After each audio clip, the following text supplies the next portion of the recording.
Yuk berdakwah bersama kami, dukung operasional dakwah dan sosial kami, raih pahala jariah yang terus mengalir sampai hari kiamat. Jazakumullahu khairan. Baik, bismillahirrahmanirrahim. Assalamualaikum warahmatullahi wabarakatuh. Alhamdulillahilladzi hadana lihadza wa ma kunna linahtadiya laula an hadanallah wa asyhadu an la ilaha illallah wahdahu la syarikalah wa asyhadu anna Muhammadan abduhu wa rasuluh sallallahu alaihi wa ala alihi wa ashabihi wa sallama tasliman mazida wa ba'da. Alhamdulillah kita kembali berjumpa melanjutkan kajian kitab Ad-Da'u wad-Dawa. Sekarang kita akan mengangkat tema asyirku billahi fil lafaz. Bentuk syirik kepada Allah dalam hal ucapan.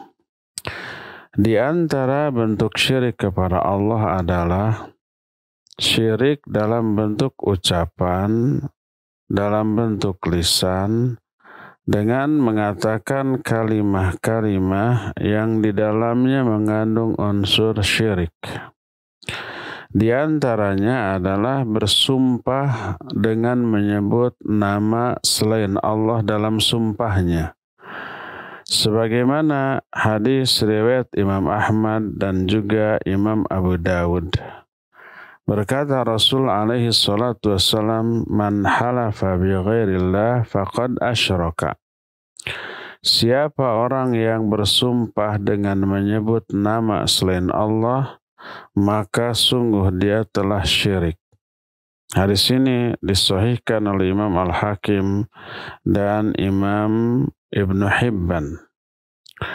Ini contoh syirik dalam hal ucapan, yaitu dengan bersumpah menyebut nama selain Allah, menyebut nama makhluknya seperti demi Rasulullah, demi Jibril, demi Ka'bah, demi langit dan bumi, dan seterusnya. Tapi ini termasuk syirik kecil, tidak mengeluarkan pelakunya dari Islam, tidak dianggap murtad, tidak dianggap kafir, dia tetap muslim, tapi muslim yang berdosa besar. Di mana letak syiriknya ucapan ini? Letak syiriknya adalah karena bersumpah, berarti mengagungkan nama yang disebut dalam sumpahnya. Sedangkan bagi seorang muslim, satu-satunya yang harus diagungkan adalah Allah. Makanya wajib bersumpah hanya menyebut nama Allah, demi Allah, karena di dalamnya terkandung pengagungan kepada Allah Azza wa Jalla. Maka tak boleh kita mengagungkan makhluk seperti mengagungkan Allah dengan cara bersumpah demi Rasulullah, demi Jibril, demi langit dan bumi, maka itu tidak boleh karena di dalamnya mengandung ibadah dalam bentuk pengagungan kepada nama yang disebut di dalam sumpahnya. Adapun banyak yang salah faham terhadap ucapan Nabi SAW atau ucapan para sahabat yang menyatakan bi abi anta wa ummi. Ini bukanlah sumpah. Sehingga banyak orang yang salah menerjemahkan ucapan sahabat bi abi anta wa ummi dengan menerjemahkan demi bapakku, demi engkau, dan demi ibuku. Ini bukan sumpah dan ini salah terjemahan. Makna bi abi anta wa ummi artinya ja'altu abi wa ummi fidaan laka ya Rasulullah. Artinya aku menjadikan ayahku, ibuku menjadi tebusan bagimu ya Rasulullah. Dan ucapan ini bukan sumpah. Makanya Nabi SAW tidak menyalahkan sahabat yang menyatakan bi abi anta wa ummi, karena itu bukanlah lafaz sumpah menurut struktur bahasa Arab. Jadi makna bi abi anta wa ummi artinya aku jadikan ayah ibuku sebagai tebusan bagimu, yang menunjukkan cinta kepada Rasul sallallahu alaihi wasallam harus di atas kecintaan ayah dan ibu setiap kita, setiap kaum muslimin. Maka salah kalau ada orang yang menerjemahkan bi abi anta wa ummi dengan sebutan, dengan terjemahan demi ayahku, demi engkau dan demi ibuku, lalu dianggap ini sumpah. Ini keliru, ya. Jadi sumpah adalah wallahi. Tidak boleh bersumpah dengan menyebut nama selain Allah walaupun menyebut nama Rasulullah. Demi Rasulullah, demi Jibril, maka itu termasuk jenis syirik karena mengagungkan Rasul atau malaikat Jibril seperti mengagungkan Allah, dan ini merupakan peribadatan. Maka tidak boleh. Sampai-sampai Abdullah bin Mas'ud menyatakan, li'an ahlifa billahi 'alal kadhib ahabbu ilayya min an ahlifa bi ghairillahi 'alas shadiq. Kalau aku bersumpah dengan menyebut nama Allah untuk sebuah kedustaan, itu lebih aku sukai daripada bersumpah dengan menyebut nama selain Allah untuk sebuah kebenaran.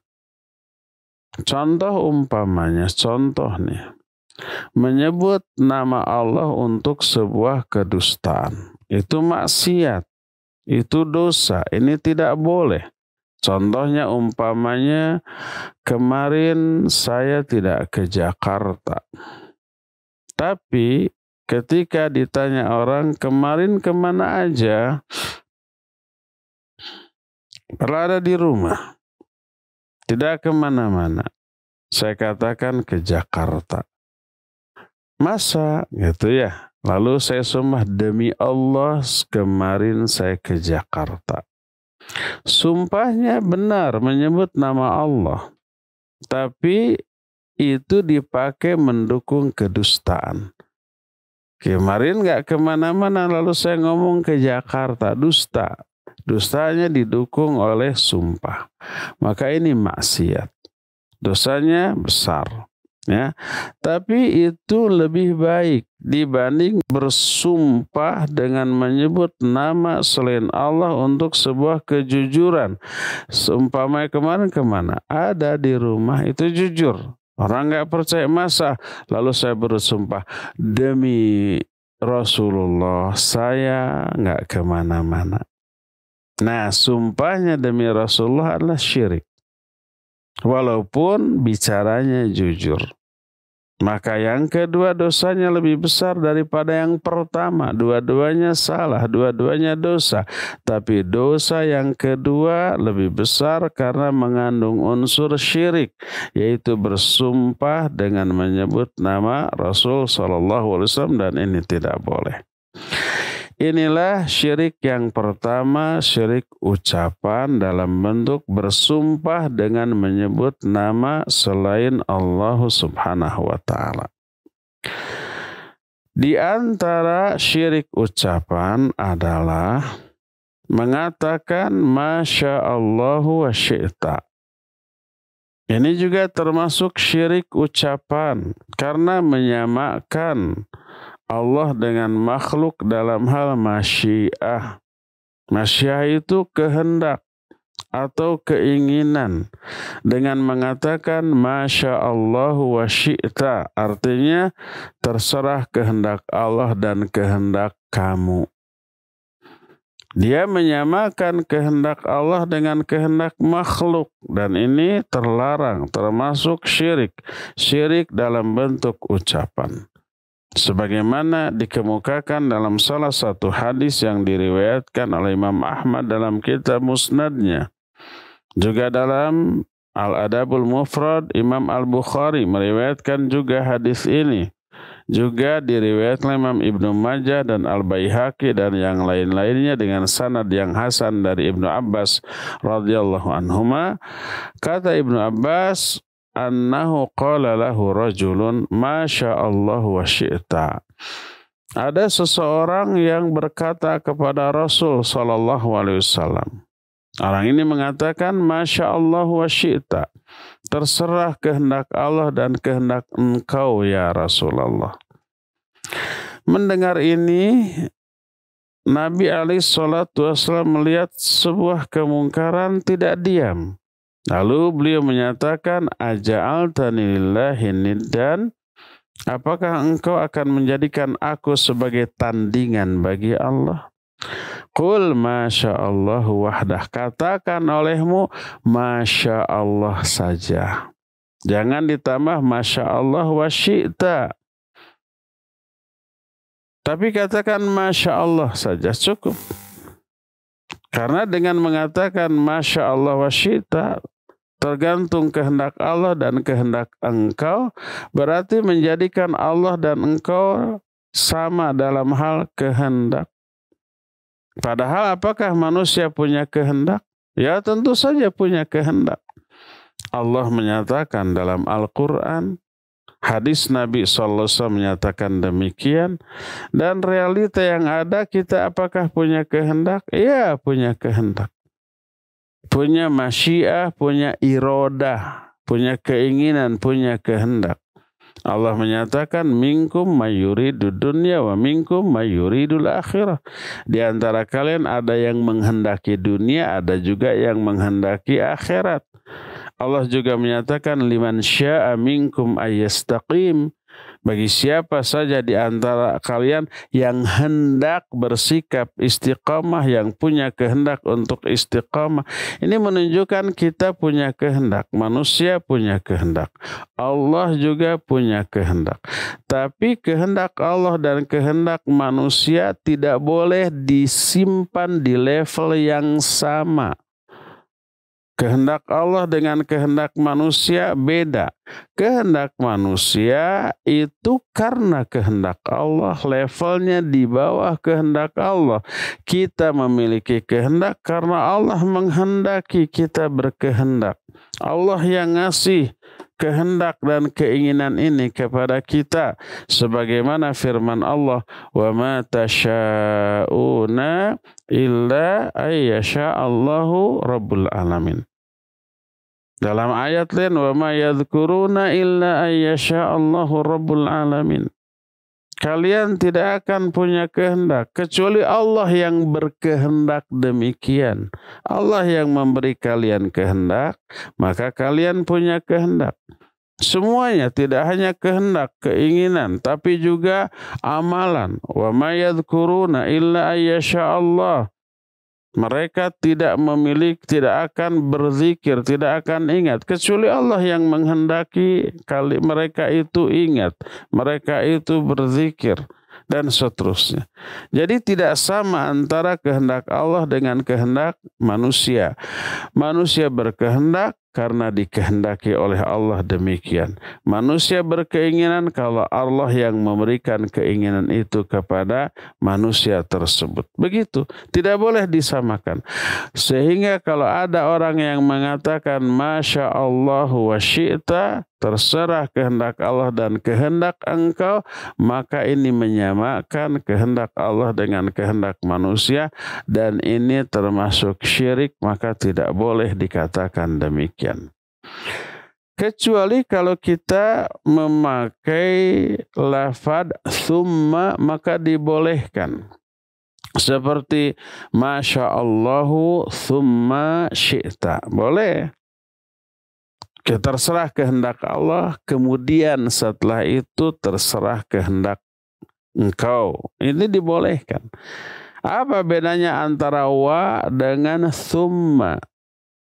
Kalau wa disebutnya lil mutlaqil jami, menyamakan kehendak Allah dengan kehendak makhluk. Kalau thumma beda, kehendak makhluk di bawah kehendak Allah. Kehendak makhluk karena dikehendaki oleh Allah. Thumma itu disebutnya dengan sebutan litartib, untuk menunjukkan urutan. Di dalam umpamanya kaidah nahu, umpamanya kitab Alfiyah tentang huruf atop, wa, fa, dan summa, itu dijelaskan wa, fa, litartibi bittisol, wa summa litartibi bin fisol. Kalau wa untuk menyatukan, menyamakan. Kalau umpamanya fa menyatakan urutan tertib tapi langsung. Kalau summa menyatakan urutan tertib tapi ada infisol, ada jeda waktu, ada jeda penghalang yang tidak selevel di bawahnya. Maka boleh menggunakan summa. Dan ini berlaku juga bagi ucapan yang sejenis, seperti kita harus bersyukur kepada Allah dan kepada manusia. Ini tidak boleh. Umpamanya kita menyelenggarakan sebuah acara. Acara ini butuh biaya, butuh SDM, lalu ada donatur yang membiayai. Lalu kita katakan kita pertama-tama bersyukur kepada Allah dan bersyukur juga kepada muhsinin, maka tidak boleh. Bersyukur juga kepada donatur, tidak boleh, karena menyamakan syukur yang merupakan ibadah kepada Allah dengan syukur kepada makhluk tidak boleh. Adapun kalau memakai summa, nashkurullaha thumma nashkurul muhsinin, boleh. Kita bersyukur kepada Allah, kemudian setelah itu kita bersyukur kepada para donatur. Dibolehkan. Kalau memakai kemudian setelah itu. Adapun memakai dan kita bersyukur kepada Allah dan bersyukur juga kepada para donatur, maka ini termasuk ucapan syirik. Karena menyamakan syukur kepada Allah dengan syukur kepada manusia dalam porsi dan kadar yang sama, maka tidak boleh. Adapun kalau memakai summa atau kemudian setelah itu, boleh. Umpamanya contoh yang lain, seseorang selamat karena ditolong oleh si fulan. Maka kemudian kita mengatakan karena berkat pertolongan atau kuasa Allah dan pertolongan si fulan, maka tidak boleh. Karena ada penyamaan antara peran kekuasaan Allah dan pertolongan si fulan dalam hal menolong, maka tidak boleh karena menyamakan. Tapi kalau umpamanya dengan memakai kemudian, karena kuasa Allah, pertolongan Allah, kemudian setelah itu pertolongan si fulan, maka itu dibolehkan karena tidak mengandung unsur penyamaan. Jadi tidak boleh menyamakan Allah dengan makhluk dalam hal peran, dalam hal perbuatan, sehingga terungkap dalam bentuk ucapan, itu tidak boleh. Terserah engkau, terserah Allah dan terserah engkau, kita bersyukur kepada Allah dan bersyukur kepada para donatur, ini terlarang, ini tidak boleh, karena menyamakan Allah dengan makhluknya dalam hal tersebut, dan ini termasuk syirik ucapan, dan syiriknya termasuk kategori syirik kecil yang tidak mengeluarkan pelakunya dari Islam. Maka berkata Imam Ibnu Qayyim rahmatullahi alaih, setelah menukil penjelasan tadi, beliau menyatakan, fa kaifa biman yaqul ana mutawakkilun 'ala Allahi wa 'alaik wa ana fi hasbillahi wa hasbik wa ma li illallahu wa ant wa hadha min Allahi wa mink wa hadha min barakatillahi wa barakatik wallahu waliyun fis sama wa anta waliyun fil ard wallahu li fis sama wa anta li fil ard. Au yaqul wallahi wa hayati fulan, au yaqul nadharan lillahi wa li fulan, au ana taibun lillahi wa li fulan, au arjullaha wa fulanan wa nahwa dzalik. Bandingkan ucapan tadi dengan ucapan yang mengatakan aku bertawakal kepada Allah dan kepada engkau. Ini termasuk syirik, tidak boleh. Atau mengatakan aku berada dalam perlindungan Allah dan perlindunganmu. Ini tidak boleh karena menyamakan antara Allah dengan kamu. Atau mengatakan wa ma li illallah wa anta, aku nggak punya apa-apa kecuali Allah dan engkau. Ini sama, termasuk perbuatan syirik. Atau mengatakan hadza minallahi wa mink, ini adalah pemberian Allah dan pemberian engkau. Juga tidak boleh. Ini karena barakah Allah dan barakah engkau. Nggak boleh. Atau mengatakan saya nazar untuk Allah dan juga untuk engkau. Juga tidak boleh. Atau saya tobat kepada Allah dan kepada engkau. Tobat kepada Allah dan kepada si fulan. Aku berharap kepada Allah dan kepada si fulan. Maka tidak boleh. Karena menyamakan. Adapun dengan memakai summa maka boleh. Saya berharap kepada Allah pertama-tama, kemudian setelah itu saya berharap engkau bisa membantu saya dalam hal ini. Maka dibolehkan kalau memakai summa karena tidak ada unsur penyamaan, bahkan jelas-jelas membedakan antara Allah dengan makhluk. Berdasarkan hal itulah maka kita harus berhati-hati di dalam berucap. Karena itulah maka sujud, ibadah, tawakal, inabah, taqwa, khasyah, tahassub, tobat, nazar, bersumpah, tasbih, takbir, tahlil, tahmid, istighfar, dan seterusnya. Termasuk mencukur rambut dalam rangka ta'abbud, dalam rangka beribadah, juga tawaf di Baitullah, juga berdoa. Itu semua merupakan ibadah-ibadah yang hanya boleh khusus menjadi hak Allah. Tidak layak untuk diberikan kepada selain Allah, baik kepada malaikat yang dekat ataupun kepada nabi yang diutus. Dalam salah satu hadis yang diriwayatkan oleh Imam Ahmad, anna rajulan utiya bihi ila Nabi sallallahu alaihi wasallam qad adnaba dzamban. Falamma waqafa baina yadayhi qala Allahumma inni atubu ilaik wa la atubu ila Muhammadin. Faqala arafal haqqa li ahli. Ada seseorang yang sudah terjerumus dalam sebuah dosa besar. Diseret dia, dibawa ke hadapan Nabi SAW. Setelah sampai di hadapan Nabi SAW, orang ini kemudian berkata, atubu wa Allahumma inni atubu ilallah wa la atubu ila Muhammad. Ya Allah, sungguhnya aku bertobat kepada engkau dan tidak bertobat kepada Muhammad SAW. Tobat ini ibadah. Dan setiap ibadah hanya boleh ditujukan kepada Allah. Jadi orang ini tobatnya kepada Allah, bukan tobat kepada Nabi Muhammad SAW.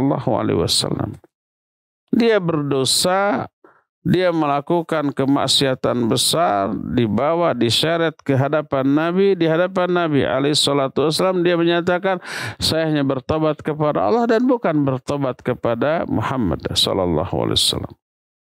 Mendengar itu, Nabi kita SAW berkomentar, arafal haqqa li ahli. Dia mengetahui hak bagi pemiliknya. Taubat adalah hak Allah. Maka dia mengatakan, saya hanya taubat kepada Allah. Dan bukan taubat kepada sesama makhluk. Walaupun makhluk itu seorang nabi yang paling mulia, Nabi Muhammad SAW. Dia mengatakan, saya taubat kepada Allah, bukan taubat kepada nabi. Kata Nabi SAW, orang ini mengenal hak bagi pemilik dari hak itu.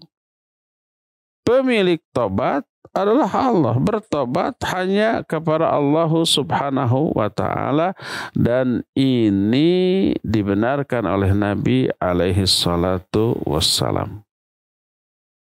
Jadi banyak sekali ucapan yang di dalamnya mengandung syirik karena kebodohan, karena ketidaktahuan. Bersumpah dengan menyebut nama selain Allah, menyamakan Allah dalam hal masyiah, atau berkehendak dengan mengatakan Masya Allah wa syi'ta, bersyukur kepada Allah dan kepada makhluk, itu juga termasuk syirik dalam hal ucapan. Saya bertawakal kepada Allah dan kepada kamu, ini juga syirik. Saya berlindung, meminta perlindungan kepada Allah dan kepada manusia, ini juga termasuk bentuk syirik ucapan yang harus kita jauhi dan hindari sejauh-jauhnya. Padahal ini ada padahalnya. Orang yang bersumpah dengan menyebut nama selain Allah, bersyukur kepada sesama manusia seperti bersyukur kepada Allah, atau minta perlindungan kepada Allah dan kepada makhluk, orang yang mengatakannya tidak meyakini makhluk yang dia sekutukan dengan Allah itu sebagai sesembahan. Tidak. Orang yang mengatakan Masya Allah wa syi'ta, terserah Allah dan terserah engkau ya Rasulullah, tidak menganggap Nabi sebagai sesembahan, tidak. Tapi terlarang karena adanya penyamaan masyiah antara Allah dengan makhluk. Kalau ucapannya mengandung unsur pengakuan ada sembahan lain selain Allah, maka ini lebih terlarang lagi. Dengan mengatakan ini banyak ini ucapan orang yang sudah lumrah dan umum tapi tidak disertai dengan ilmu, tidak sadar bahwa ini syirik. Seperti dengan mengatakan Dewi Fortuna belum berpihak kepada kita. Saya pernah suatu saat mendengar komentator sepak bola ketika timnas Indonesia melawan timnas negara lain. Timnas Indonesia itu bagus, main nyerang terus. Tapi dalam satu kesempatan timnas negara lain melakukan serangan balik sekali dan gol, kalah. Padahal ball position itu dikuasai Indonesia. 70% Indonesia menguasai jalannya permainan tapi kalah 1-0. Apa komentar si komentator? Betapa bagusnya timnas ini, sayang Dewi Fortuna belum berpihak kepada kita. Seolah-olah itu lumrah, umum, dan wajar. Padahal dalamnya mengandung unsur syirik. Apa unsur syiriknya? Meyakini adanya Dewi Fortuna. Ini yang pertama. Yang kedua, meyakini Dewi Fortuna adalah dewa wanita yang memberikan keberuntungan kepada manusia. Dan itu keyakinan syirik. Dewa-dewi tidak ada dalam ajaran Islam. Itu adalah keyakinan agama lain. Sebagai pengatur kehidupan, bahkan ada yang meyakini sebagai pencipta dari makhluk selain Allah Azza wa Jalla. Yang di dalam Islam tidak boleh ada keyakinan seperti itu. Yang memberikan keberuntungan Allah, yang memberikan kerugian Allah, mengatur kehidupan Allah, yang memberi manfaat ataupun madarat, semuanya itu Allah Azza wa Jalla, nggak ada yang lain. Termasuk orang untung, orang rugi itu Allah yang ngatur, bukan yang lain. Sehingga perkataan yang mengatakan, aduh sayang Dewi Fortuna belum berpihak kepada kita, di dalamnya terkandung dua keyakinan syirik. Pertama, mengakui adanya dewa-dewi. Yang kedua, meyakini dewa-dewi ini yang memberikan keberuntungan atau kerugian kepada manusia. Jelas ini merupakan ucapan yang syirik yang wajib untuk kita hindari. Jadi hati-hatilah dalam berbicara. Sertailah dengan ilmu ketika kita berbicara. Kita ingin bersikap bijak tetapi terjerumus ke dalam perbuatan syirik yang mengundang murka Allah. Kita ingin berbasa-basi, bersopan santun kepada sesama makhluk, tapi tanpa disadari karena kebodohan terjerumus ke dalam perbuatan syirik. Salah satu contohnya dengan mengatakan, Alhamdulillah. Kita bersyukur kepada Allah dan tak lupa kita pun bersyukur kepada orang-orang tertentu, baik donatur, penyokong dana acara ini ataupun panitia. Nah, ini termasuk ucapan syirik karena menyamakan syukur kepada Allah dengan syukur kepada donatur dan juga kepada panitia penyelenggara. Tidak terlarang kita bersyukur kepada panitia, kepada donatur, tapi jangan disamakan dengan bersyukur kepada Allah dengan mengatakan dan. Boleh kita mengatakan, pertama-tama kita bersyukur kepada Allah atas anugerahnya, atas hidayahnya, atas masyiah dan iradahnya, kita bisa menyelenggarakan acara ini. Kemudian setelah itu tak lupa kita pun bersyukur kepada donatur, bersyukur kepada panitia, bersyukur kepada semua pihak yang terlibat sehingga acara ini berjalan sukses. Ya boleh. Hanya sedikit dan dengan kemudian, tapi memberi perbedaan yang banyak, ya. Dan inilah yang seringkali diabaikan oleh orang. Adapun makna ayat, "Man lam yashkurin nas lam yashkurillah."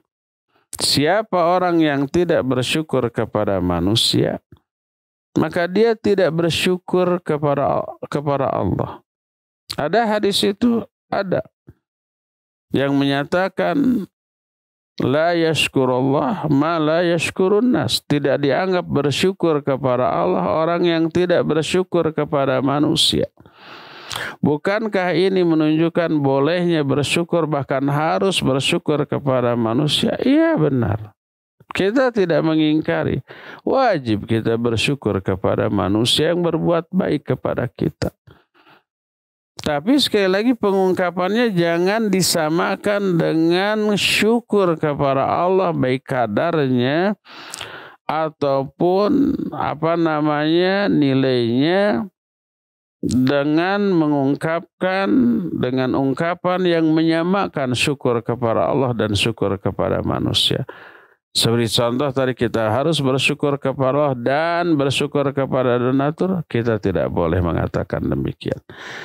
Boleh kita mengatakan kita bersyukur kepada Allah, kemudian kita bersyukur kepada donatur, boleh. Pakai kemudian. Adapun makna hadis tersebut, ada dua penjelasan para ulama. La yashkurullaha ma la yashkurun nas. Maknanya tidak dianggap bersyukur kepada Allah orang yang tidak bersyukur kepada manusia. Ada dua makna, dua penjelasan. Pertama, makna yang pertama adalah Allah tidak akan menerima syukur manusia kepada Allah selama dia tidak bersyukur kepada sesama manusia yang sudah berbuat baik kepada dia. Ini yang pertama. Jadi kita bersyukur kepada Allah, tapi kepada orang nggak berterima kasih, nggak mengatakan jazakallahu khaira, tidak menunjukkan rasa terima kasih kepada orang yang berbuat baik kepada dia. Dia hanya mengatakan alhamdulillah, terima kasih Allah atas rezeki yang Engkau berikan kepadaku melalui dia. Tapi kepada dianya kita tidak berterima kasih, tidak bersyukur. Maka Allah nggak terima syukur orang itu. Ini makna yang pertama dari hadis la yashkurullaha ma la yashkurun nas. Artinya Allah tidak akan menerima syukur seseorang yang bersyukur kepada Allah selama dia tidak bersyukur kepada sama manusia. Mana yang kedua, orang yang tidak bersyukur kepada sesama manusia, maka dia tidak akan bersyukur kepada Allah Azza wa Jalla. Ya. Berdasarkan hal itulah maka pilih-pilihlah kata, pilih-pilihlah kalimat. Ketika kita berbicara, jangan sampai lebih mendahulukan sopan santun dan etika kepada sama manusia, tapi melupakan etika kepada Allah. Jangan sampai kita ingin meraih ridho manusia, tapi membuat Allah tidak ridho kepada kita karena salah ucap ketika berbicara, sehingga terjerumus ke dalam perbuatan syirik dalam hal ucapan. Selain syirik dalam hal ucapan, ada juga syirik dalam hal iradah wan niyat. Bagaimana bentuknya? Berkata Al-Imam Ibnul Qayyim pada fasal asyirku fil iradat wan niyat. Syirik dalam hal kehendak atau keinginan dan juga dalam hal niat. Kata beliau, wa amma syirku fil iradati wan niyat fadzalikal bahrul ladzi la sahila lah wa qalla ma yanju min. Adapun syirik dalam hal kehendak dan niat ini tak ubahnya bagaikan lautan yang tak bertepi, luas. Saking luasnya banyak orang terjerumus. Sedikit sekali orang yang selamat dari hal ini. Faman arada bi amalihi ghaira wajhillah aw nawa syai'an ghaira taqarrubi ila Allah wa talaba al-jaza minhu faqad asyraka fi niyyatihi wa iradatihi. Siapa orang yang amal-amalnya ditujukan bukan untuk meraih wajah Allah, atau amalnya dia niatkan untuk sesuatu selain untuk mendekatkan diri kepada Allah, selain untuk meraih balasan dari Allah, umpamanya dia menginginkan apa yang ada di tangan manusia, bukan hanya menginginkan apa yang di tangan Allah. Yang ada di tangan Allah umpamanya keridhoannya, rahmatnya, ampunannya, pahalanya, surganya, jaminan dari diselamatkan dari neraka. Itu yang ada di tangan Allah. Nah, kita harus meniatkan amal kita untuk itu, untuk meraih apa yang ada di sisi Allah. Maka siapa orang yang mengamalkan amal ibadah yang Allah perintahkan, tapi dia niatkan untuk apa yang ada di tangan manusia, apa yang ada di sisi manusia dari keuntungan dunia, berarti dia telah berbuat syirik dalam hal niat dan kehendak. Umpamanya seseorang rajin sholat tahajud, tapi niat dia agar dagangannya laris. Niat dia agar karirnya naik. Niat dia agar Allah memberikan kecukupan dengan tahajudnya ini. Niat dia agar segera dapat jodoh karena sudah menjomblo terlalu lama. Niatnya untuk dunia. Niatnya untuk meraih apa yang ada di sisi manusia. Maka salah niat. Dia syirik, menduakan Allah dalam hal niat ketika melakukan ibadah. Apa akibatnya? Ditolak oleh Allah dan diazab. Tak diterima. Tak dipahalai oleh Allah. Tak mengundang turunnya ampunan dari Allah. Hadis sahih riwayat Imam Muslim, hadis qudsi, Allah menyatakan, ana aghna syurakai ani syirki. Faman amila amalan asyraka fihi ma'i ghairi taraktuhu wa syirkah. Aku zat yang paling tidak membutuhkan sekutu, tidak membutuhkan saingan, tidak membutuhkan tandingan. Maka siapa orang yang mengamalkan satu amalan yang aku perintahkan, amalan itu diperintahkan, tapi dia menyekutukan aku ketika mengamalkan amalan itu dengan yang lain. Amalan itu ditujukan untukku sebagian, untuk manusia sebagian, untuk dinilai oleh Allah sebagian, untuk dinilai oleh manusia sebagian. Disekutukan, diduakan Allah dalam hal itu. Untuk meraih ridhoku dan ridho manusia. Maka taraktuhu wa syirkahu, aku tinggalkan dia, aku tinggalkan juga perbuatan syiriknya tersebut. Allah nggak terima itu. Tidak ikhlas, tidak murni untuk memperoleh apa yang ada di sisi Allah. Pertama ditolak, kedua diazab. Fawailul lil musallin. Celaka tuh, akan kena azab orang yang sholat. Bukan karena sholatnya, tapi karena salah satunya riya. Alladzina hum yuraun, yaitu orang yang riya di dalam sholatnya. Jadi ini syirik dalam hal niat dan iradah. Tapi termasuk juga syirik kecil tadi. Tidak mengeluarkan pelakunya dari Islam. Tidak murtad. Tidak boleh dicap kafir atau musyrik. Orang yang riya. Walaupun dia terjerumus dalam bentuk syirik kecil. Tapi tidak mengeluarkan pelakunya dari Islam. Tetap dia muslim, tapi muslim yang berdosa besar. Jadi wajib ikhlas.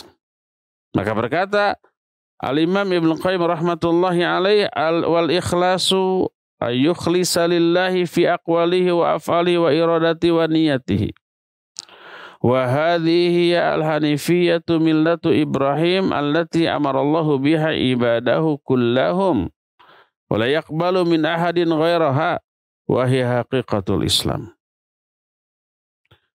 Ikhlas itu adalah memurnikan ibadah untuk Allah.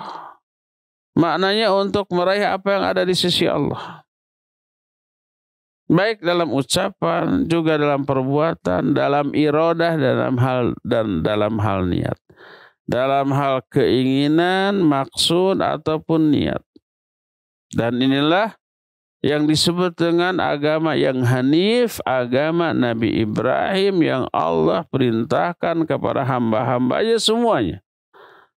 Yang Allah tidak akan menerima agama selain agama yang hanif dari Nabi Ibrahim alaihissalatu wassalam. Dan inilah hakikat dari Islam. Siapa yang mencari agama selain Islam, Allah nggak akan terima agama itu. Dan seluruh amalan dari agama itu. Allah berfirman, "Wa may yabtaghi ghairal islami dinan fala yuqbala min wa huwa fil akhirati minal khasirin." Siapa orang yang mencari agama selain agama Islam? Ini yang menunjukkan mungkarnya ucapan orang yang menyatakan agama ini sama karena semua agama mengajarkan kebaikan. Kata siapa? Agama yang lain mengajarkan seburuk-buruk keburukan. Dan seburuk-buruk keburukan adalah syirik. Agama lain menyuruh orang menyembah selain Allah Azza wa Jalla, dewa-dewi, atau menyuruh menyembah manusia yang diklaim sebagai anak Allah seperti Nabi Isa, seperti Nabi Uzair disuruh disembah. Itu seburuk-buruk keburukan. Adapun ada perintah yang baiknya, ya pasti semuanya juga ada. Yang baiknya pasti ada. Tapi yang buruk merupakan seburuk-buruk keburukan, ini nggak boleh diabaikan. Makanya keliru besar kalau seorang mengatakan semua agama sama karena semua agama mengajarkan kebaikan. Ya ada kebaikan yang diajarkan, nggak boleh mencuri, nggak boleh berzina, nggak boleh berjudi, nggak boleh mabuk, itu diajarkan. Tapi ada ajaran keburukan yang terburuk, yaitu syirik. Maka ini yang menjadi penyebab kenapa agama selain Islam ditolak oleh Allah dan tidak terima. Satu-satunya yang diridhoi hanyalah Islam. Inna dina indallahil Islam. Satu-satunya agama. Sungguhnya agama yang ada di sisi Allah hanya Islam. Wa may yabtaghi ghairal islami dinan. Siapa orang yang mencari, menganut, meyakini agama lain selain Islam, fala yuqbala min. Maka agama itu tidak akan diterima. Amal-amal dari agama itu tidak akan diterima. Wa huwa fil akhirati minal khasirin, dan orang itu di akhirat termasuk orang rugi karena diazab. Semua amal ibadahnya ditolak, kebaikan-kebaikan tidak diterima, dan dikenai dengan azab yang sangat dahsyat. Dan inilah agama Nabi Ibrahim. Wa hiya millatu Ibrahim allati man raghima anha fahuwa min asfalis sufaha. Inilah agama Nabi Ibrahim. Siapa yang benci agama ini, dia termasuk sebodoh-bodoh orang yang bodoh. Gimana enggak bodoh? Selain Allah disembah. Gimana enggak bodoh? Patung batu yang dia bikin disembah. Kalau mau juga yang dibikin, yang nyembah, yang membikin. Ini mah ya dia bikin patung dari batu, dari pohon, lalu dia sembah bikinan dia. Gimana enggak bodoh? Gimana ya nggak bodoh kalau ada orang yang mengklaim Allah punya anak dan anaknya berwujud manusia, kemudian mati menderita seperti itu, disembah-sembah. Gimana nggak bodoh tuh orang? Berdasarkan hal itu disebut oleh Imam Ibnu Qayyim, fahuwa min asfahis safihin, dia termasuk min asfahis sufaha, sebodoh-bodoh orang, sebodoh-bodoh manusia. Jangankan menyembah selain Allah Azza wa Jalla, menyembah Allah tapi dengan niat yang diduakan dengan selain Allah, maka Allah pun murka. Allah pun tidak terima. Atau jangankan Allah yang maha sempurna, yang maha esa, yang maha tunggal. Kita aja banyak ya orang manusia yang selevel dengan kita, bahkan yang lebih tinggi, lebih mulia, lebih kaya, lebih terhormat dari kita. Tapi kalau umpah kita diduakan oleh orang lain, kita nggak mau. Seorang bos umpamanya punya karyawan, tapi loyalitas karyawan mendua. Loyal kepada perusahaannya, loyal juga kepada perusahaan lain. Mikirin gimana ya agar perusahaan lain itu maju.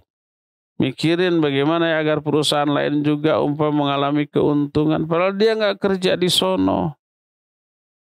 Kerjanya di sini. Diberi fasilitas, gaji, segala macam oleh perusahaan ini. Tapi dia juga memikirkan kemajuan perusahaan lain. Bosnya tahu gimana sih bosnya?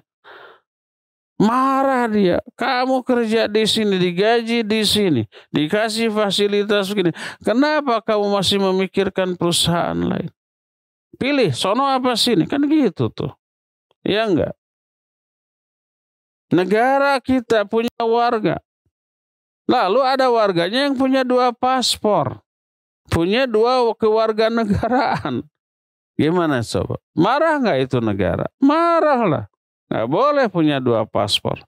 Nggak boleh punya 2 kewarganegaraan. Pilih mending sini atau enggak sana. Pindah sana. Jangan ke sini. Jangan ada di sini. Kalau ada di sini sebagai tamu boleh. Dengan beberapa syarat dan ketentuan. Negara tuh marah. Walaupun memang mungkin ada negara yang bolehkan memiliki 2 paspor. Tapi umumnya seperti Indonesia tidak membolehkan. Nah, seorang suami punya istri, tapi istrinya ini mendua hatinya. Dia cinta kepada suami, cinta juga kepada laki-laki lain. Mau nggak? Pasti tersinggung. Pasti. Kalau kamu mencintai, kejar sana. Saya putus. Kan gitu. Saya cerai. Silakan, saya cari lagi. Ini manusia yang selevel dengan manusia lain, tapi nggak mau diduakan. Bahkan ada yang lain yang lebih tinggi dari kita nggak mau diduakan.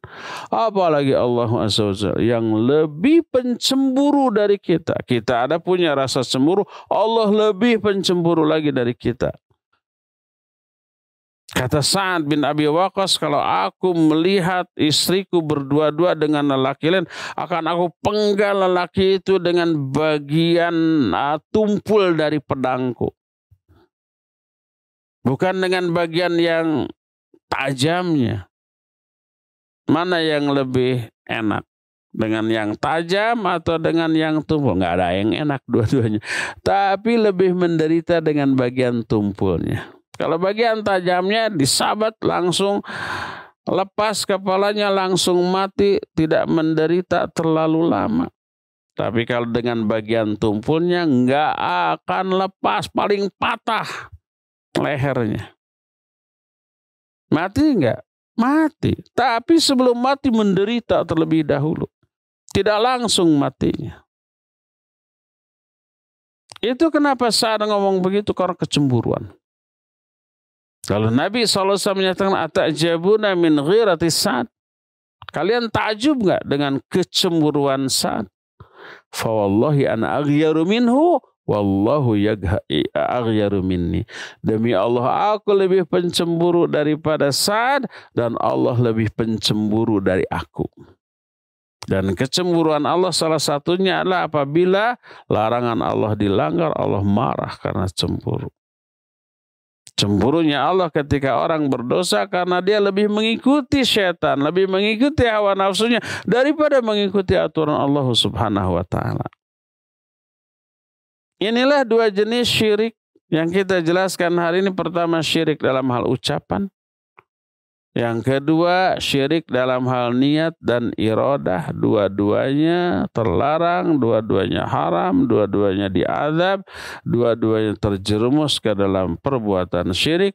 Tapi syirik kecil yang tidak mengeluarkan pelakunya dari Islam, walaupun kecil dosanya sangat besar dan azabnya sangat dahsyat. Ya, inilah penjelasan kita di pagi hari ini. Kita cukupkan sampai di sini dan kita masih punya sisa waktu untuk bertanya jawab. Apabila ada pertanyaan dipersilakan. Nanti akan dipandu oleh host kita. Wassallallahu ala nabiyina Muhammadin wa ala alihi wasallam. Mangga. Syukran Ustadz atas pemaparan materi yang telah disampaikan. Dan ikhwatu iman azani Allah wa iyyakum, para pendengar dan pemirsa dimanapun antum berada, di sesi tanya jawab ini kami mengundang kepada antum yang akan bertanya langsung. Silahkan bisa melalui line telepon di nomor 0228686267 ataupun bisa mengirimkan pertanyaannya melalui pesan singkat ke nomor 081122271476. Baik, alhamdulillah sudah ada penelpon yang masuk, kita angkat terlebih dahulu. Ya, silakan. Assalamualaikum warahmatullahi wabarakatuh. Waalaikumsalam warahmatullahi wabarakatuh. Pak Mulyono, silakan Pak Mulyono. Ya, Ustaz, saya mau tanya masalah syirik ucapan atau syirik lisan. Banyak sekali bahasa-bahasa yang mengandung pada syirik. Bagaimana untuk menghindari hal-hal seperti itu? Karena bahasa-bahasa seperti itu banyak di kalangan masyarakat. Untuk menghindari hal seperti itu, bagaimana? Sekian, Assalamualaikum warahmatullahi wabarakatuh. Waalaikumsalam warahmatullahi wabarakatuh. Pak Mulyono di Margahayu, barakallahu fiik. Bagaimana cara menghindari hal itu? Pertama, dengan ilmu, belajar ilmu tauhid, belajar akidah. Rata-rata perbuatan orang yang terjerumus ke dalam syirik ucapan, bahkan syirik perbuatan, itu karena kebodohan, karena ketidaktahuan. Maka kebodohan sumber segala macam keburukan. Tidaklah seseorang berbuat syirik, kufur, bid'ah, maksiat, itu karena kebodohan. Dan sebaliknya tidaklah orang berbuat kebaikan, baik tauhid, ya, iman, kemudian ibadah, kemudian sunnah, kemudian taat, kecuali itu karena ilmu. Kata Imam Ibnu Qayyim, ma min madhin fil Quran illa wa huwa min thamratil ilm, wa ma min dhammin fil Quran illa wa huwa min thamratil jahl. Tidak ada satupun ayat dalam Al-Quran yang berisi pujian, memuji orang, memuji amalan. kecuali pasti itu karena buah dari ilmu. Allah memuji orang yang bertauhid, orang yang beriman, orang yang beramal soleh, orang yang berbuat kebaikan. Allah puji. Dan tidaklah orang berbuat kebaikan, amal soleh, ibadah, tauhid kecuali karena ilmu. Dan tidak ada satupun ayat yang berisi celaan dalam Al-Quran. Allah mencela orang kafir, orang musyrik, ahli maksiat, ahli bid'ah, ahli orang-orang yang menyimpang, dicela. Tidaklah ada celaan dalam Al-Quran kecuali itu pasti buah dari kebodohan. Nah, termasuk orang tadi terjerumus dalam syirik ucapan, bersumpah dengan menyebut nama selain Allah, atau mengatakan perkataan yang mengandung syirik lainnya, itu semua karena ketidaktahuan, karena kebodohan. Maka kebodohan menjadi penyebab utama lahirnya penyimpangan, termasuk syirik ucapan tadi.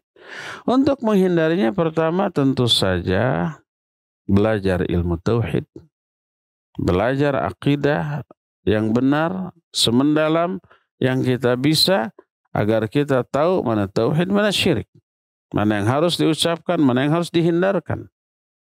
Nah, ini yang pertama.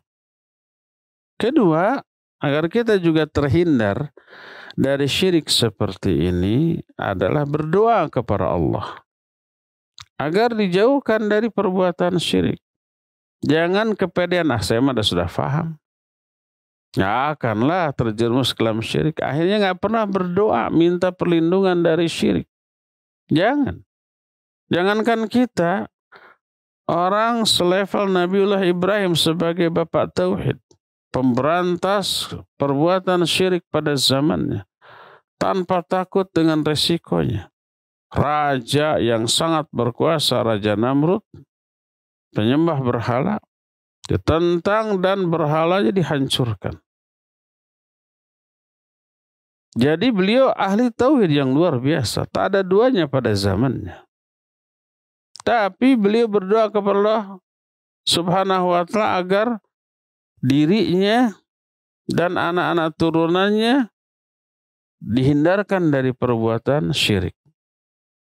Dengan menyatakan Nabi Ibrahim dan doa Nabi Ibrahim ini oleh Allah Subhanahu wa ta'ala diabadikan dalam Al-Quran, wajnubni wa baniya an na'budal asnam. Ya Allah, jauhkan aku dan anak-anak turunanku dari penyembahan terhadap berhala. Oleh karena itu, minta perlindungan kepada Allah. Berlindung kepada Allah Subhanahu wa ta'ala dari apa? Dari perbuatan syirik, baik yang disadari ataupun yang tidak disadari, yang diketahui ataupun yang tidak diketahui, yang sengaja ataupun yang tidak disengaja, dengan mengatakan Allahumma inni a'udzubika an usyrika bika wa ana a'lamu wa astaghfiruka mimma la a'lam. Ya Allah, sungguhnya aku berlindung kepada Allah dari menyekutukan Engkau padahal aku tahu, dan aku minta ampunan kepada Engkau dari perbuatan syirik yang aku tidak sadari. Berlindunglah kepada Allah Subhanahu wa ta'ala dalam bentuk berdoa seperti doa tadi. Ini yang kedua. Jadi pertama belajar tauhid, yang kedua minta perlindungan, berdoa kepada Allah agar kita dijauhkan dari perbuatan syirik, baik syirik besar ataupun syirik kecil. Ketiga, nah ini jangan diabaikan, gaul. Perhatikan pergaulan, jangan bergaul dengan orang bodoh, orang yang tidak peduli syariat, orang yang tidak peduli baik benar, benar salah, orang yang tidak peduli syirik ataukah tauhid. Sehingga ucapannya itu nggak ditimbang, nggak difikirkan, seceploknya gitu, seucapnya aja gitu. Nggak peduli apa benar, apa salah, apa syirik, apa tauhid, apakah mengundang murka Allah atau rahmat Allah, nggak peduli dia. Nanti kita terpengaruh mengatakan apa yang dia katakan karena seringnya kita mendengar omongan dia. Minimalnya mentolerir, membiarkannya. Lama-lama kita mengikutinya. Jangan gaul dengan orang kayak begitu. Gaulah dengan orang soleh, orang yang selalu menjaga ucapan dan tindakannya, orang yang mendasarkan seluruh ucapan dan perilakunya di atas landasan ilmu. Bergaulah dengan orang seperti itu agar kita kecipratan kebaikannya dan kesolehannya. Rasul sallallahu alaihi wasallam menyatakan al-mar'u 'ala dini khalili falyanzur ahadukum may khalil. Seorang agamanya sangat dipengaruhi oleh agama kawannya. Maka hendaklah setiap kalian memperhatikan dengan siapa dia berkawan, dengan siapa dia bergaul. Peribahasa bahasa Arab menyatakan as-sahibus sahib. As-sahib sahib. Sahabat, kawan dekat itu sahib. Sahib itu yang menyeret kita untuk mengikuti, meniru kelakuannya, kebiasaannya, tingkah lakunya. Makanya kalau sahabatnya baik, kita akan terbawa baik. Kalau sahabat buruk, kita akan terseret ke dalam keburukannya. Itulah minimalnya 3 hal yang harus kita lakukan. Pertama, belajar ilmu. Yang kedua, berdoa. Yang ketiga, perhatikan lingkungan pergaulan. Ya, wallahu a'lam bishawab. Silakan lagi. Baik, syukran Ustadz atas jawabannya. Pertanyaan selanjutnya dari Abu Salma di Lembang. Bismillah. Assalamualaikum warahmatullahi wabarakatuh. Semoga Ustadz dan keluarga serta seluruh kaum muslimin selalu dalam perlindungan Allah. Izin bertanya di luar tema Ustadz. Saat ini kajian-kajian sunnah sudah kembali banyak diselenggarakan. Pertimbangan apa yang kita ambil apabila ingin menuntut ilmu dengan menghadiri kajian dari beberapa kajian yang diselenggarakan pada waktu yang bersamaan? Syukran wa jazakallahu khairan. Barakallahu fiik. Wassalamualaikum warahmatullahi wabarakatuh. Ya, afwan wa fika barakallah. Waalaikumsalam warahmatullahi wabarakatuh. Iya. Iya, sekarang subur kajian-kajian sunnah.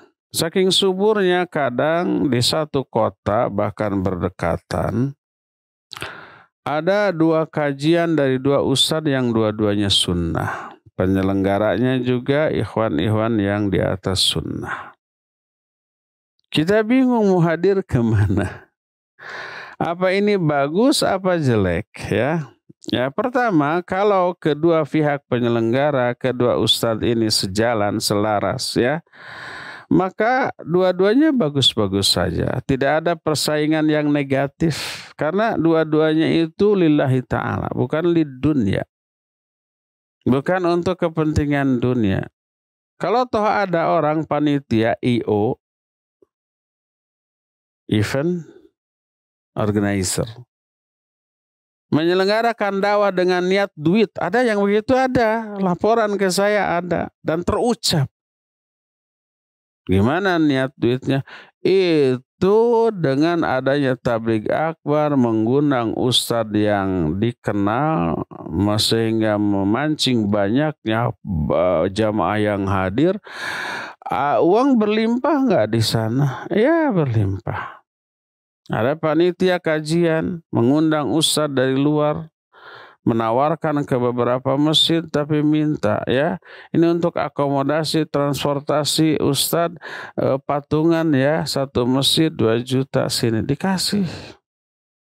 Nanti canceling bagi 2 ya. Cari juga sponsor donatur. Biaya penyelenggaraan 10 juta, uang yang masuk 100 juta. Berapa sisanya? 90 juta, 80 juta. Kemana? Ya udah, karena itu IO bukan yayasan. Hanya beberapa gelintir orang dibagi-bagi. Ada yang begitu, ada di banyak kota ada. Jakarta, Bandung sekarang sudah mulai ada yang begitu. Ada yang laporan ke saya, masjid ditawari, sini 2 juta, berat, 1,5 aja lah, nawar 1 juta aja gitu. Dan ada ikhwan di sini yang ditawar, yuk ikut gabung, nanti antum kebagian segini. Ada yang seperti itu. La haula wa la quwata illa billah.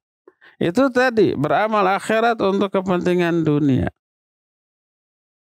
Nah, bagaimana pengajian yang diselenggarakannya selama ustadznya lurus sunnah, materinya baik-baik saja. Adapun kesalahan niat penyelenggaranya itu urusan mereka dengan Allah Azza wa Jalla.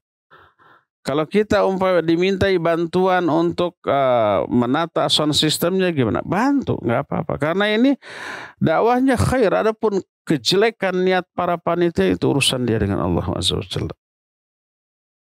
Kita hanya melihat dakwahnya baik benar, ya. Ada dua, kadang-kadang karena hal itu ada dua penyelenggara. Kita yayasan resmi yang tidak matre, kalau toh ada uang masuk untuk kepentingan dakwah juga menyelenggarakan kajian. Ada IO yang begitu menyelenggarakan kajian di waktu yang sama dengan ustadz yang lain di tempat yang berdekatan. Biarkan saja sudah. Nah sekarang Mustami, kemana kita melangkah? Ke kajian mana yang harus kita datangi? Ya jawabannya terserah. Dua-duanya baik selama ustadznya benar, materinya bagus, menyentuh, dan dua-duanya terjangkau. Terserah mana yang kira-kira lebih bermanfaat bagi kita. Aspek subjektivitas dalam hal ini susah untuk dihilangkan. Ada Mustami yang lebih senang ke ustadz ini, agak kurang senang ke ustadz itu, karena ustadz ini lebih menyerap. Kalau ustadz itu agak kurang, akhirnya memilih ini. Boleh, bukan karena hal-hal lain, karena efek positifnya jauh lebih banyak kalau ngaji ke ustadz ini daripada ke ustadz itu, dengan tetap menghargai ustadz itu. Nggak apa-apa, silakan ke sini. Kalau itu lebih bagus, silakan ke sana. Dengan tidak mengurangi rasa hormat penghargaan kepada ustadz, terserah. Yang jelas dua-duanya baik, yang jelas dua-duanya benar, tapi mana yang lebih banyak besar maslahatnya bagi hati kita, silakan datang ke sana. Oh sama, ya terserah materinya umpamanya ini lebih menarik daripada itu mah sudah tahu, ini masih belum, silakan ke sini. Oh sebenarnya materinya itu lebih bagus itu, tapi saya lebih suka ke ustadz ini, silakan ke sini. Dengan tetap menghargai ustadz yang tidak kita datangi, dan tidak boleh memprovokasi, jangan ke sana lah, mending ke sini aja. Nggak boleh. Terserah masing-masing orang, ya. Jadi selama penyelenggaraannya baik, materinya baik, ustadznya lurus, maka boleh kita datang. Adapun kesalahan niat panitia itu urusan dia dengan Allah SWT, ya. Wallahu a'lam bishawab. Silakan lagi. Syukran Ustadz atas jawabannya. Pertanyaan selanjutnya dari Bapak Jaja, hamba Allah di Subang. Beliau bertanya, izin bertanya Pak Ustadz, termasuk syirik besar atau kecil yang suka hitung-hitung hari atau tanggal ketika mau menyelenggarakan hajatan, baik itu nikahan atau khitanan, Ustadz. Apakah itu syirik besar atau kecil? Silahkan. Baik, barakallahu fiik. Pak Jaja di Subang. Hamba Allah tadi di Subang, tapi kesebut. Curiganya ke Pak Jaja. Nah, ini curiga bagus, bukan suudzon. Karena bertanya tentang agama bagus. Ada orang yang mau menyelenggarakan event, acara, hajatan, khitanan, nikahan, atau yang lain-lainnya dengan ngitung-ngitung. Syirik apa tidak? Tergantung gimana ngitungnya. Kalau ngitungnya berdasarkan pertimbangan yang rasional, ya. Pertama, dia memilih hari libur agar orang-orang libur dan mereka bisa hadir. Kedua, umpamanya ngitung di awal bulan. Karena di awal bulan baru gajian, jadi orang-orang punya duit untuk ongkosnya, untuk ngasih amplopnya. Kalau umpama itu pernikahan yang biasanya ada amplopnya. Sekarang kado sudah tidak begitu populer ya, karena di undangannya itu ada tulisan dengan tidak mengurangi rasa hormat, mohon tidak memberikan karangan bunga dan kado. Dengan kata lain, amplop ajalah yang tebal gitu ya. Lebih baik uangnya gitu. Mungkin suatu saat belak-belakan bawa uang minimal sekian suatu saat, wallahu a'lam. Jadi dia untuk itu memilih apa? Memilih awal bulan. Tidak memilih pertengahan atau akhir bulan. Kalau akhir bulan sudah pada bokeh. Kalau toh ngisi amplop pasti kecil umpamanya. Kadang-kadang ada amplop kosong atau diisi 2.000. Ada di kampung-kampung ada yang ngisi 1.000 dengan kertas, ya. Oh, ini anak amplop tebal, dibuka teh uang 2.000 dibungkus dengan kertas lain sehingga terasa tebal. Husnudon, wah ini tebal. 2.000, tapi bungkusnya berlapis-lapis. Dianggap bisnis itu hajatan, ya. Harus untung nih, modal, biaya hajatan umpamanya 20 juta yang masuk minimal harus 50 juta. Untung 30 juta. Ini buruk apa jelek? Buruk dan jelek. Nah, tapi umpamanya pertimbangannya itu harus di awal bulan agar orang habis gajian punya ongkos, kalau toh mau ngasih amplop agak tebal, agak besar gitu. Dia pertimbang. Kalau pertimbangan ngitung-ngitung waktunya itu berdasarkan hal-hal yang sifatnya rasional, realistis, maka boleh. Bagus, nggak apa-apa, ya silakan. Tapi kalau ngitung-ngitungnya tidak rasional, tidak realistis, umpamanya harus hari Rabu tanggalnya tanggal sekian wage atau kliwon umpamanya. Berdasarkan masukan dari dukun, peramal. Bukan hari libur, bukan awal bulan, bukan yang kira-kira terhindar dari kemacetan umpamanya. Jamnya juga bukan diperkirakan masih tidak hujan, biasanya pagi sampai siang tidak hujan, kalau sore hujan, makanya diambil pagi. Ini mah pokoknya hari Rabu jam 3 sore. Kenapa? Karena menurut Paririmbon, menurut Mujarobat, menurut Feng Shui, menurut ramalan nasib ini hari baik. Maka itu pertimbangan, hitung-hitungan berdasarkan ilmu perdukunan, maka haram, tidak boleh. Sama kena dengan hadis man ata kahinan aw arrafan fasaddaqa bima yaqul faqad kafara bima unzila ila Muhammadin sallallahu alaihi wasallam.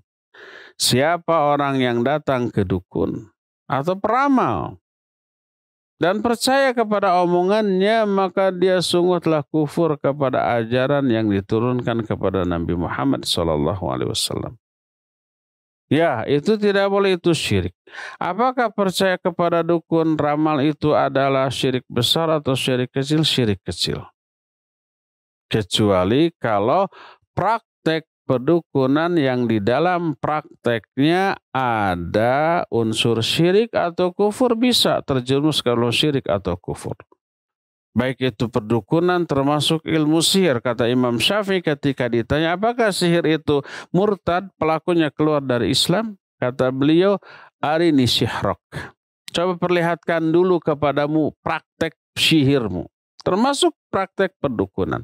Kalau di dalam prakteknya terkandung hal yang membuat dia syirik, kufur, keluar dari Islam, maka murtad.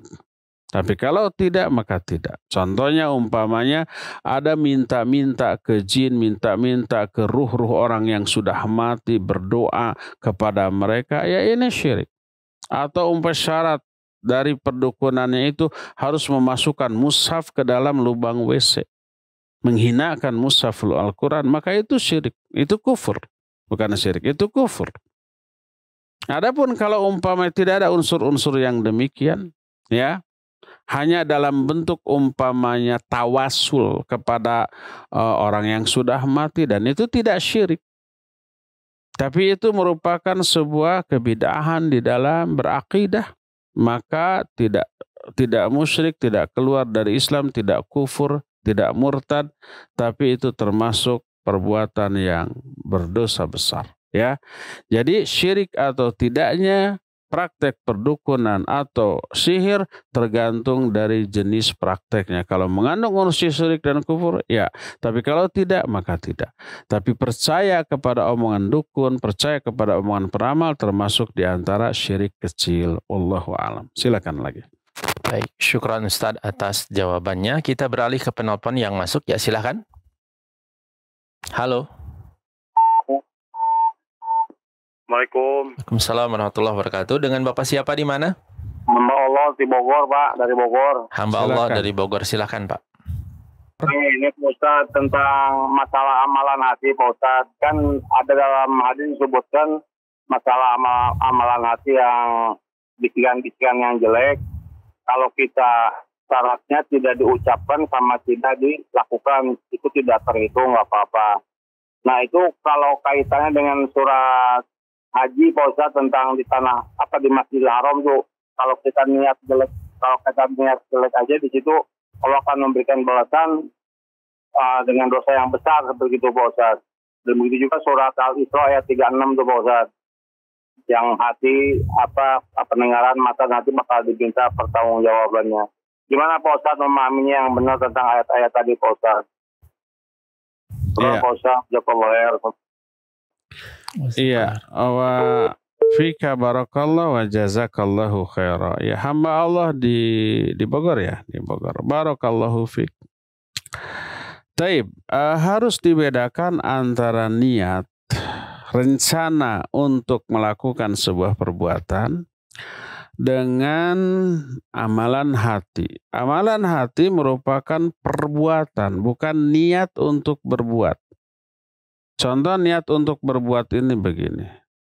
Umpamanya nanti saya niat akan infak dan sedekah.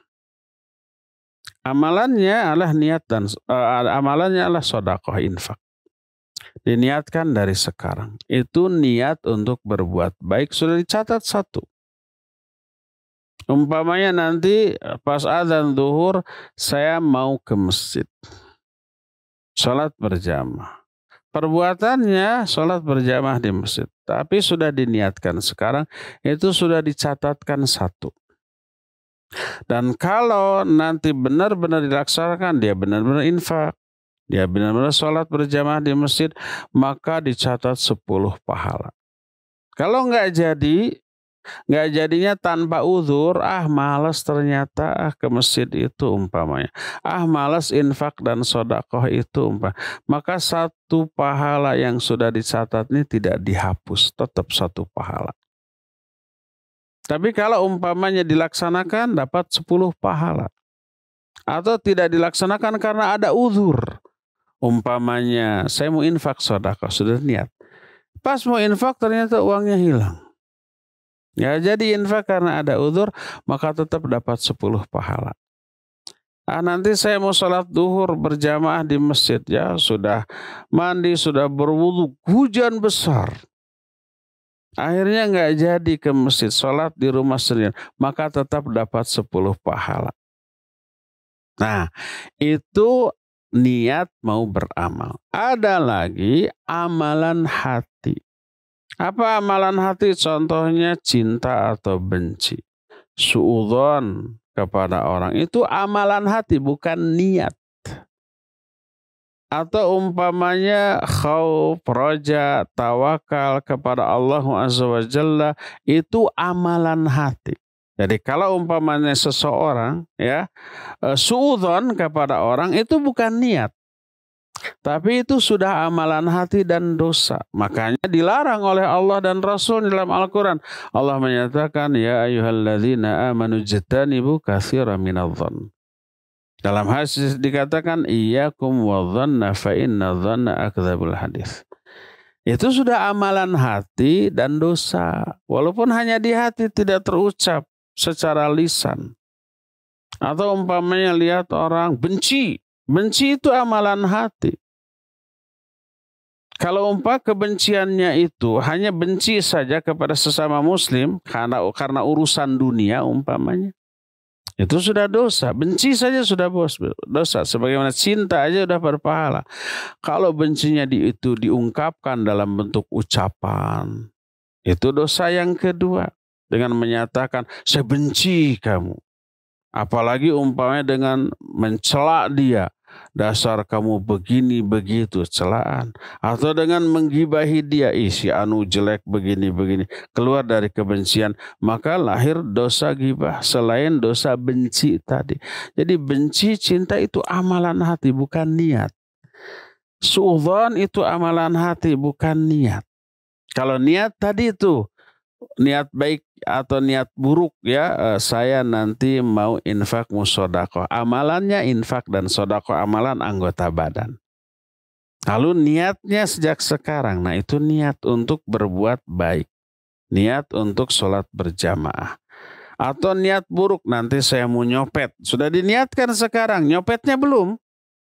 Maka niat buruk belum dicatat. Kecuali kalau dia sudah langsung melakukan niat buruknya dalam bentuk mencopet, mau berhasil mau tidak, sudah umpamanya nyomot gitu, ternyata tidak berhasil.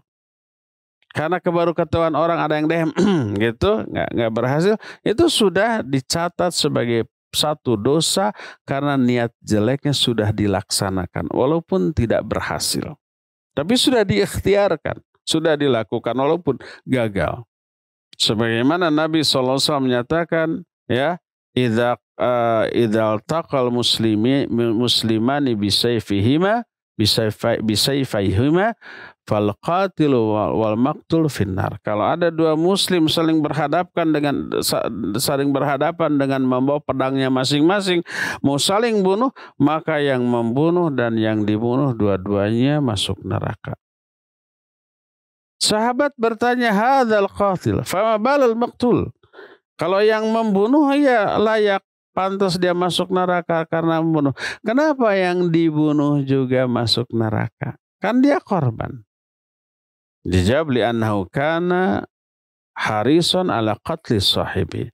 Karena dia pun tadinya sudah berupaya membunuh lawannya, hanya nggak berhasil. Sudah ada ikhtiar, bukan hanya niat. Walaupun ikhtiarnya gagal, tetap dianggap dosanya sama dengan apabila dia berhasil. Maka dua-duanya masuk neraka. Jadi harus dibedakan antara niat untuk melakukan sebuah perbuatan. Perbuatannya perbuatan anggota badan. Tapi diniatkan sejak sekarang. Ya. Itu sudah dihitung satu kalau perbuatan baik, niatnya niat untuk berbuat baik, dan tidak dicatat karena niatnya untuk berbuat buruk. Harus dibedakan antara hal itu dengan amalan hati. Kalau tadi amalan anggota badan, kalau ini amalan hati, seperti suudzon, seperti cinta atau benci kepada sesama muslim dan seterusnya, itu amalan hati dan sudah dicatat sebagai kebaikan atau keburukan oleh Allah Subhanahu wa taala, ya. Demikian, wallahu a'lam bishawab. Cukup ya sampai di sini, waktunya sudah habis. Insyaallah kita akan lanjut acara kajian ini di hari Senin yang akan datang di waktu dan gelombang yang sama. Subhanakallahumma bihamdik, asyhadu an la ilaha illa anta, astaghfiruka wa atubu ilaik, walhamdulillahirabbil alamin. Wassalamualaikum warahmatullahi wabarakatuh.